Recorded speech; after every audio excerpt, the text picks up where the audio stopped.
Front pleated coat collar neck kurti बनाएंगे A line pattern में। पहनने में बहुत ज्यादा कंफर्टेबल रहती है और हर साइज के लिए मेथड बताया है, तो आपको कुर्ती कटिंग और स्टिचिंग दोनों आसान हो जाएगा। चलिए शुरुआत करते हैं। पर मैंने 2.5 मीटर रेयॉन का कपड़ा लिया है, आप कॉटन का भी ले सकते हो। सबसे पहले कपड़े को पूरी तरह से फैला के लेंगे। अब देखिए, ये इसकी लंबाई है जो कि 2.5 मीटर है और ये चौड़ाई है जो कि 42 इंच का इसका पन्ना है। अब पन्ने की साइड से पहले हम इसको फोल्ड करेंगे, यानी किनारे वाली साइड से। अब पहले लंबाई का नाप डालेंगे, तो जो भी आपकी टोटल लंबाई है उसमें 2 इंच प्लस करके नाप डालिएगा। जैसे कि मुझे अगर 45 इंचेस तैयार चाहिए तो मैंने 47 इंचेस पर मार्क किया है। अब यहां से कपड़े को कट कर देंगे। यहां पर फ्रंट और बैक दोनों एक साथ हमारा कटिंग होगा।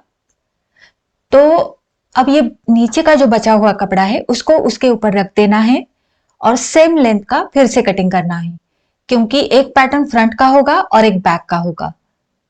तो दोनों को मैंने 47 इंचेस पर कट कर दिया है। अब जो बचा हुआ नीचे की तरफ कपड़ा है उसमें हम स्लीव्स बनाएंगे। ऊपर का पल्ला बैक का होगा और नीचे का फ्रंट का होगा। तो जो नीचे का पल्ला है इसे हमें 1.5 इंच पर मार्क करना है, क्योंकि जो फ्रंट होगा वो 1.5 इंच आगे की तरफ हमारा एक्स्ट्रा रहेगा प्लीट्स के लिए। जो कि हम फ्रंट में प्लीट लेने वाले हैं, उस प्लीट के लिए 1.5 इंच पर मैंने मार्किंग करके इसको फोल्ड करके रखा है। तो ये नीचे का हमारा फ्रंट रहेगा और ऊपर का पल्ला बैक रहेगा।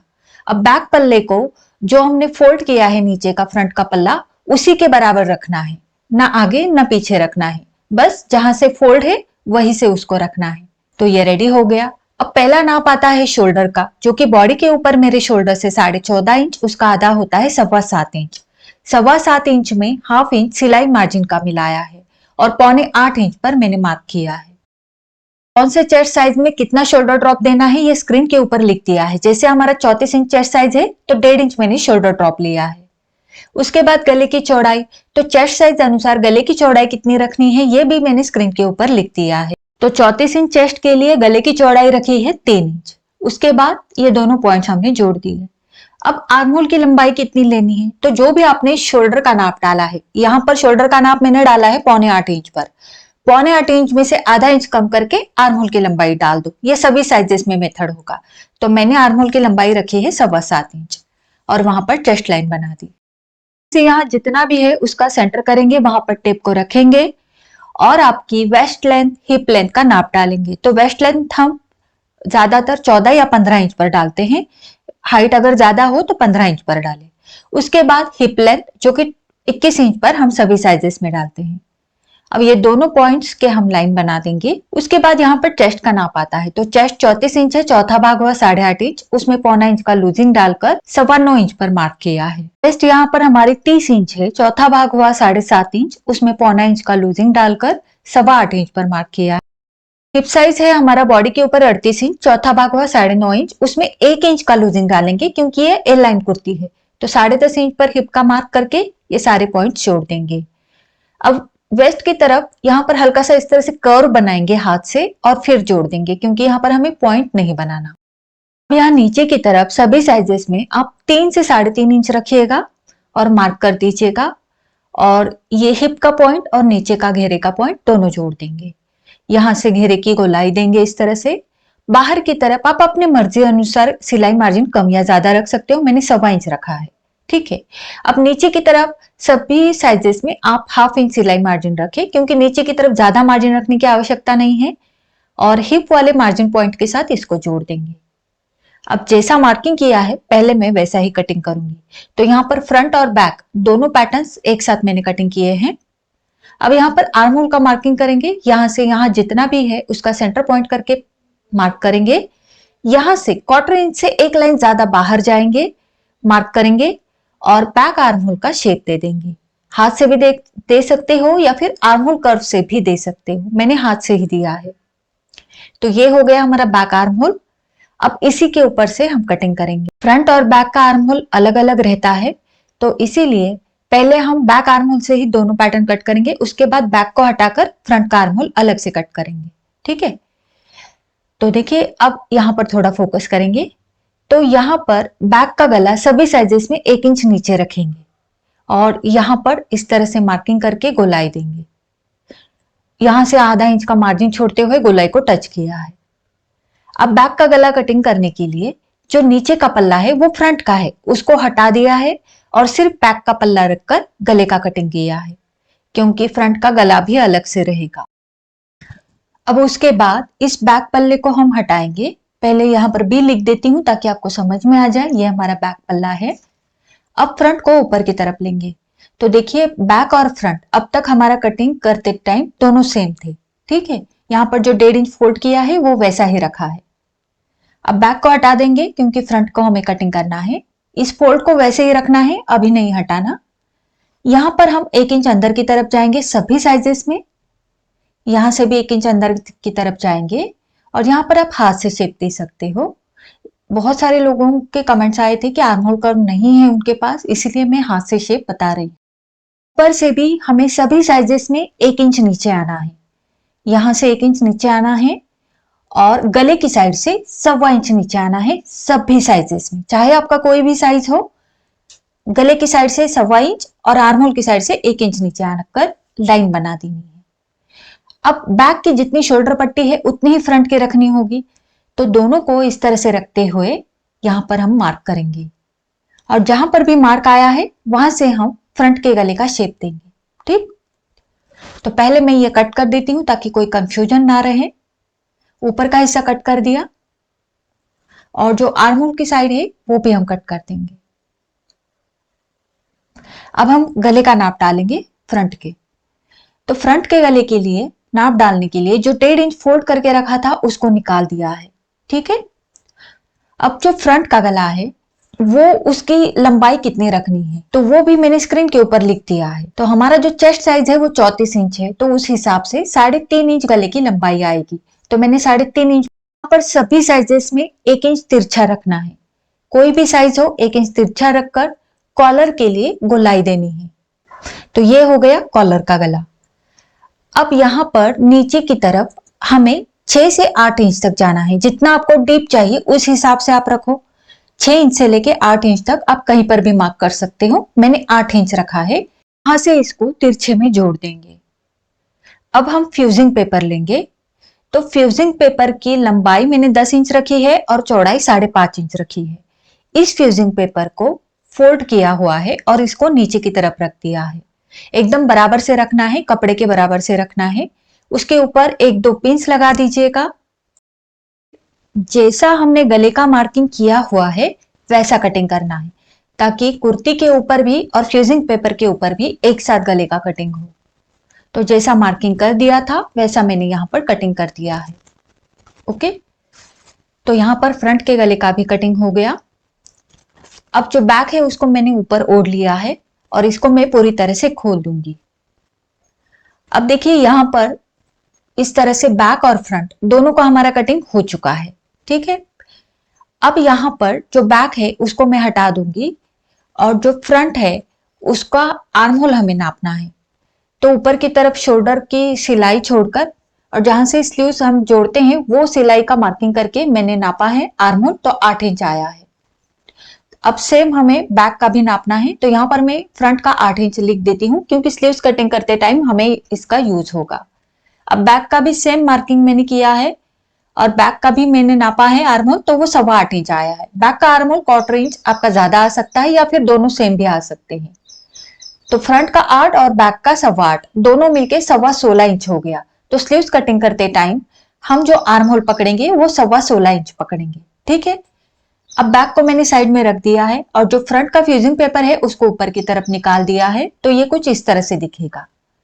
अब इस फ्यूजिंग पेपर को हमें कपड़े से कवर करना रहेगा, मतलब इसका हम पैच रेडी करेंगे। तो ये कुछ इस तरह से इसके ऊपर लगने वाला है। तो पहले इस फ्यूजिंग पेपर को मैंने सेंटर में फोल्ड किया है और इसकी जो बाहर की साइड है यहाँ पर हम राउंड शेप देंगे। इस तरह से राउंड शेप देने के बाद इसको हम यहाँ पर कट कर देंगे। तो ये राउंड शेप में कट करने के बाद अब इसको हम खोलकर कपड़े के ऊपर रख देंगे और इसको प्रेस करके पेस्ट कर देंगे। उसके बाद जो कपड़े की किनारी है उसको फ्यूजिंग पेपर के ऊपर फोल्ड करके सिलाई लगा देंगे। तो मैंने यहाँ पर सिलाई लगा दी है। अब ये पैच रेडी है। अब हमारा फ्रंट पैटर्न लेंगे, उसके ऊपर इस पैच को रख देंगे और अच्छे से रखना है, एकदम बराबर से मिलाते हुए, और 4 से 5 पिन लगा कर लीजिएगा। उसके बाद सिर्फ 1/4 इंच का ही मार्जिन रखते हुए मैंने यहाँ पर लाइंस बनाई हैं। एकदम बराबर से 1/4 इंच रखना है, उससे ज्यादा नहीं। और इस तरह से तिकोन में लाइन बना दी है। अब इस मार्जिन वाले पॉइंट से सभी साइजेस में हम 1.5 इंच बाहर की तरफ जाएंगे। अगर बहुत ज्यादा हेवी साइज है, यानी कि 42 इंच का चेस्ट साइज है, तो आप यहाँ पर 1.25 इंच भी रख सकते हो। मैंने यहाँ पर 1.5 इंच रख दिया है और यहाँ पर इस तरह से मार्किंग किया है। अब ये जो मार्किंग है ये हल्का सा गोलाई में कीजिएगा, क्योंकि गले का शेप राउंड है। अब जो भी मार्किंग किया है उसी के ऊपर हमें सिलाई लगानी है। तो देखिए, जो 1.5 इंच पर हमने मार्किंग किया था वहीं से हमें सिलाई को शुरू करना है, और जैसा भी मार्जिन का मार्किंग हमने किया है उसी लाइन के ऊपर मैं सिलाई लगा रही हूँ। पहले अगर हम मार्किंग करते हैं तो सिलाई लगाना आसान हो जाता है। तो जैसा शेप है वैसे ही मैंने यहाँ पर सिलाई लगाई है। यहाँ पर आप पिंस ज्यादा लगा दीजिएगा, क्योंकि गला थोड़ा भी हमारा हिलना नहीं चाहिए। तो देखिए, यहाँ पर जैसा मार्किंग किया था वहां से मैंने सिलाई को शुरू करते हुए एंड किया है। अब यहाँ पर इस तरह से लाइन बनाएंगे, और जो लाइन मैंने बनाई है 1.5 इंच की दूरी पर, जो हमने सिलाई लगाना शुरू किया था वहीं पर मैंने लाइन बनाई है और वहीं से मैंने कट्स लगाए हैं। अब ये जो कॉर्नर्स हैं इनको भी कट कर देंगे, ताकि पलटने के बाद यहाँ पर कोई झोल ना आए। और यहाँ पर भी तिरछे में 2 कट्स लगाएंगे। बस हमारी सिलाई कटनी नहीं चाहिए, सिलाई ना कट हो। ओके, अब इसको हमें पलट कर लेना है। तो इस तरह से कॉर्नर्स को हमें बस अच्छे से निकालना है बाहर की तरफ। यहाँ पर आप कोई भी नुकीली चीज का इस्तेमाल करके जो कॉर्नर्स है उनको आप एकदम पॉइंट उसके निकाल सकते हो अच्छे से।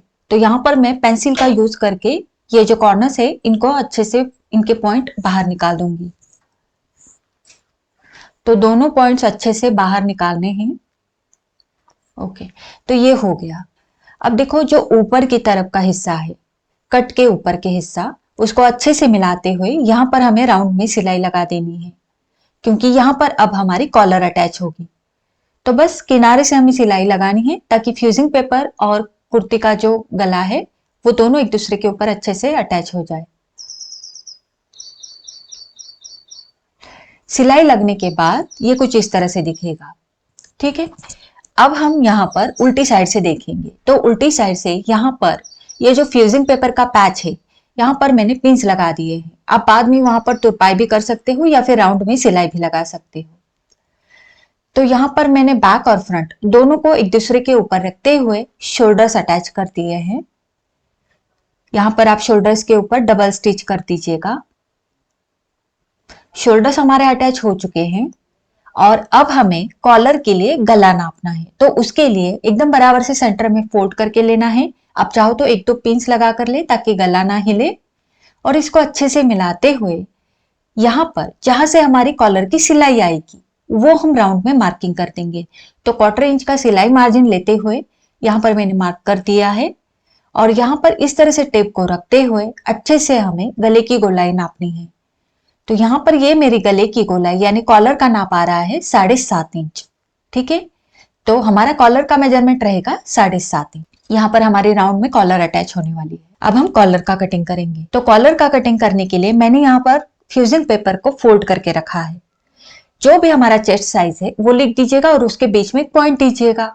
तो 34 के बीच में पॉइंट देने के बाद 3.4 हुआ। तो 3.4 की हमारी कॉलर की चौड़ाई रहेगी। तो मैंने 3.5 इंच रख दी है और वहां पर पॉइंट देके इस तरह से लाइन बना दी। कॉलर के लिए जो गोलाई नापी थी वो आई थी 7.5 इंच। अब जो भी आपकी गोलाई आई है उसमें आधा इंच प्लस करके मार्क कर दीजिएगा। तो मैंने 7.5 इंच में हाफ इंच प्लस करके 8 इंच पर मार्क किया, और जो भी एक्स्ट्रा का फ्यूजिंग पेपर था साइड में भी और ऊपर में भी, उन दोनों को कट कर दिया है।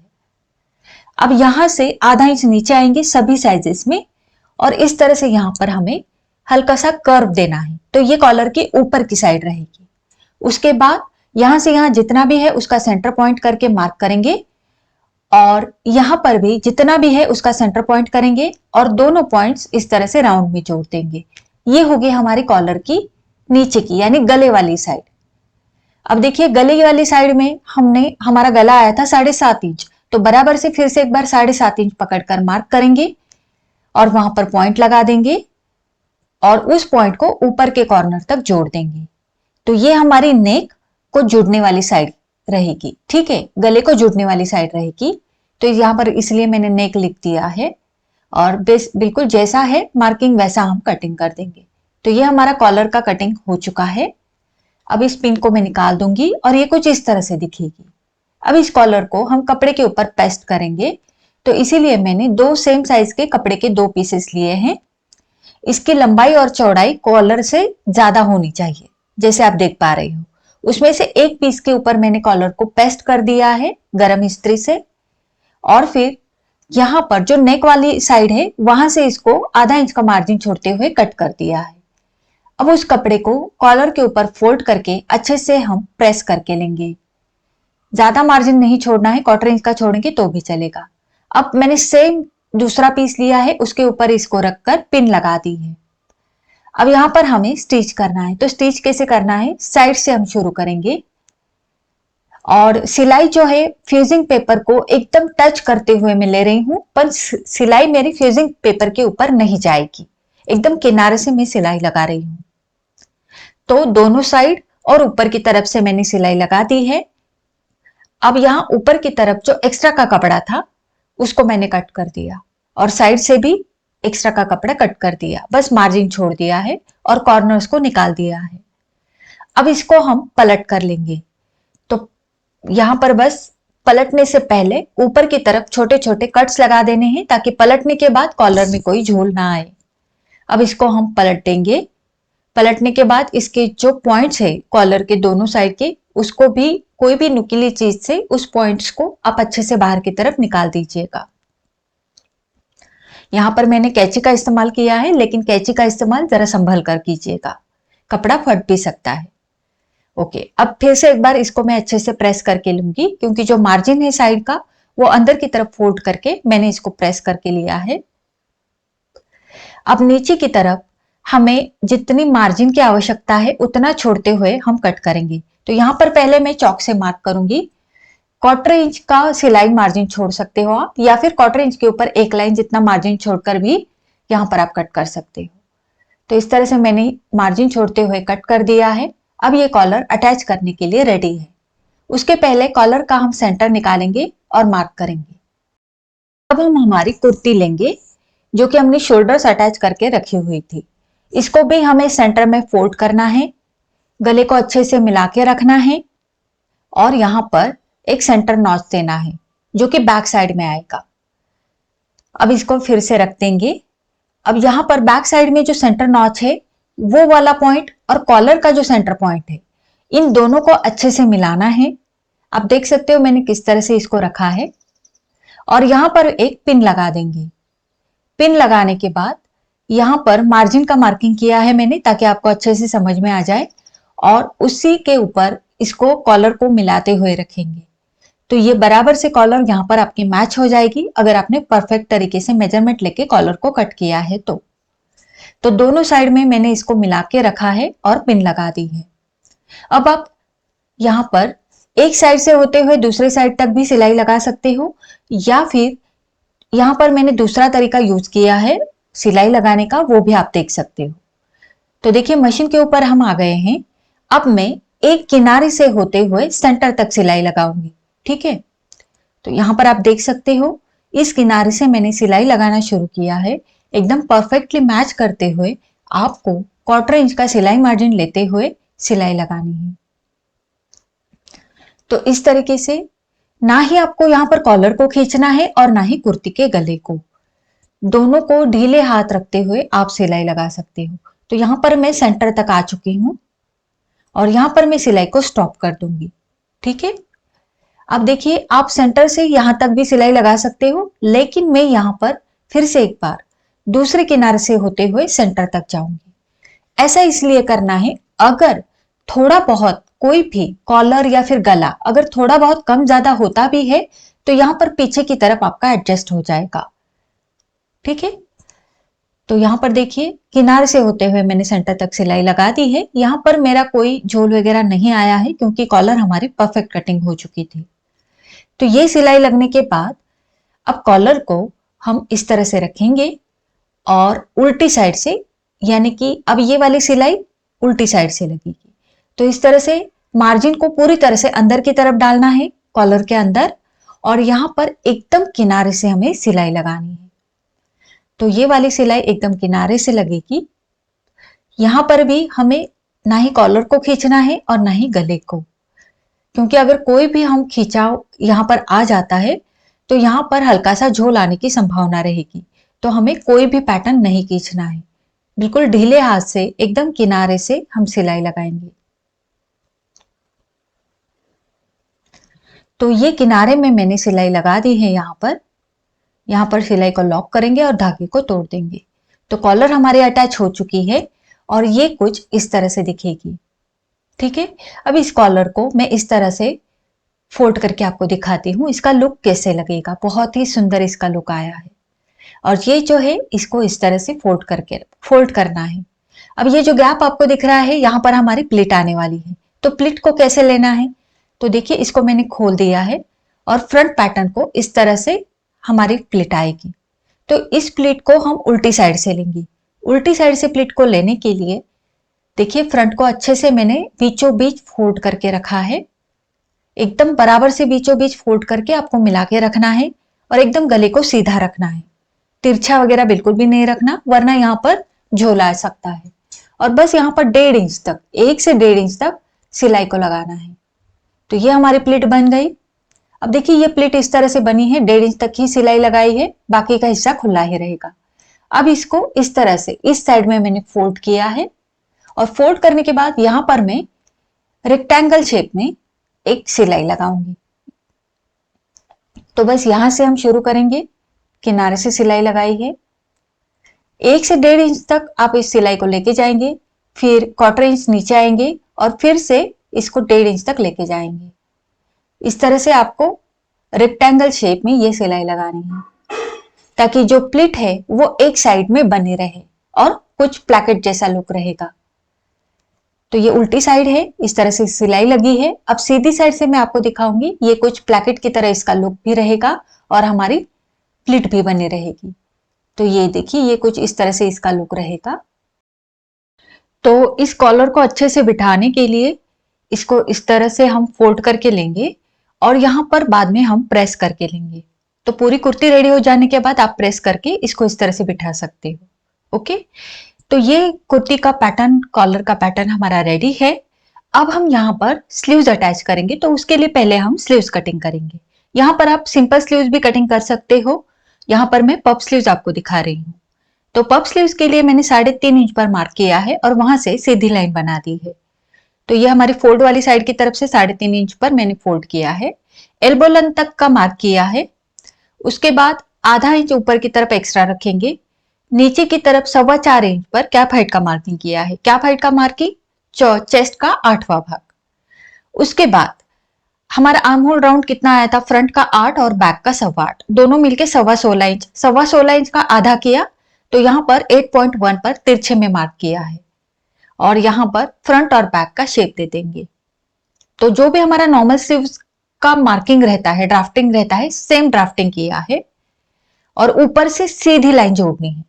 यहां से 1 इंच ऊपर आएंगे और इस तरह से हल्का सा कर्व देंगे, क्योंकि ये पफ बनने के बाद एकदम सीधा हो जाएगा। यहाँ पर जब हम प्लिट्स लेंगे तो उसके बाद ये सीधी हो जाएगी। ऊपर की तरफ इस आधा इंच को, इस शेप को जोड़ देंगे। ठीक है, और इसको कट कर देंगे। तो ये मैंने यहाँ पर पफ स्लीव्स बनाए हैं। अगर आपको पफ स्लीव्स इसमें नहीं अटैच करने तो आप simply 3/4 sleeves, elbow length sleeves या फिर हाफ स्लीव्स भी रख सकते हो, या फिर आप स्लीवलेस भी रख सकते हो। इस पैटर्न को बहुत ही सुंदर दिखेगा। की तरफ प्लिट्स के लिए 6 इंच पर मैंने मार्क किया है और नीचे की तरफ 7 से 7.5 इंच पर प्लिट्स के लिए मार्क किया है।